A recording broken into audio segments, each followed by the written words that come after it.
What stood out on film from the Milwaukee game? A lot. We didn't communicate well defensively. They did a great job of confusing us on our switches, and I don't think I did a great job of adapting during the game. And then the turnovers really hurt us. So we got to get better and move forward.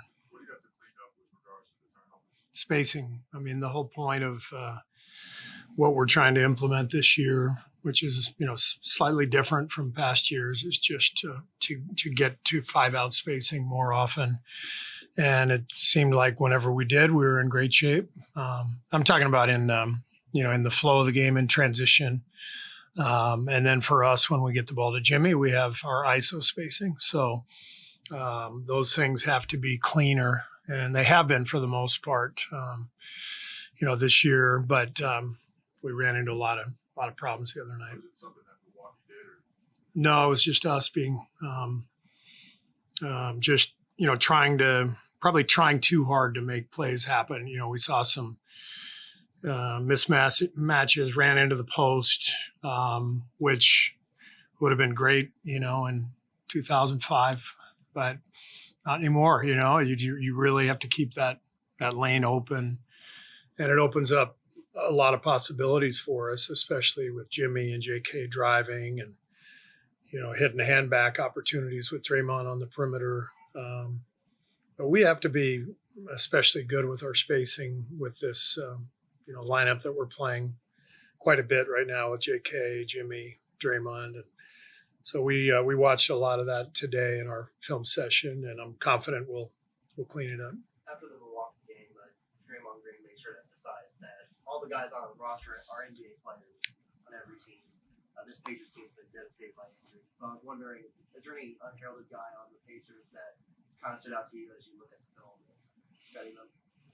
I mean, Draymond said it. Everybody's good in this league. Everybody's talented. It looks to me like Indiana's really giving Jarris Walker, some freedom and knowing that he's a talented young player, and given the circumstances they find themselves in, he's got a lot more freedom than he has in the past. And Siakam. He's an all-star player for a reason. And watching the tape, they don't look like an 0-5 team. They've been in every game pretty much. Last night, the game got away from them in the second half, but they play fast. They're talented. They're getting open shots, and Rick always does an incredible job as a coach, and thinking about things strategically and creating advantages. And so we've got to be on our game tonight. When you are, going back to one of your earlier answers, when are you okay with the post up, like against a mismatch? Is it never at this point? No, it's not that at all. I think in the half court when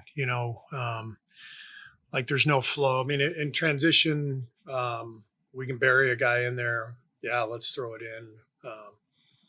It's not an easy thing to answer, that question. It's a good question. It's just our guys have to feel it, if we're going to break down our spacing and go in and post up, we have to understand that just the way the game is played, what the defense is allowed to do, kind of zoning up the strong side, without having to double the ball like in the old days. You can double without the ball, and there's just a lot of counters to that kind of game. And if you don't have like a clean, quick advantage, the game slows down. You throw it in there, people collapse. The game's so fast, and I think the points per possession reflect that around the league. Post-ups just aren't nearly as efficient as they once were. I'm Frank, by the way. You coached the Olympics in Paris.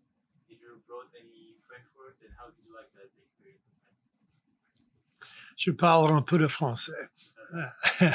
I lived in France when I was like 5 years old, and spoke some French then, and forgot almost all of it after 55 years. So, but I love the experience.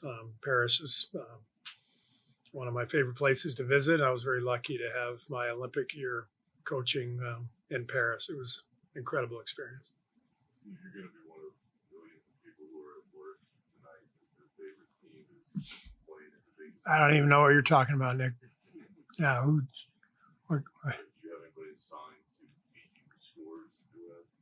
Not yet. I got to think about that. He is under the weather. Yeah, I'm going to try to gut it out in the first half, and I don't know if I'll be able to go. So, 2 quick teas. that's right. That's right.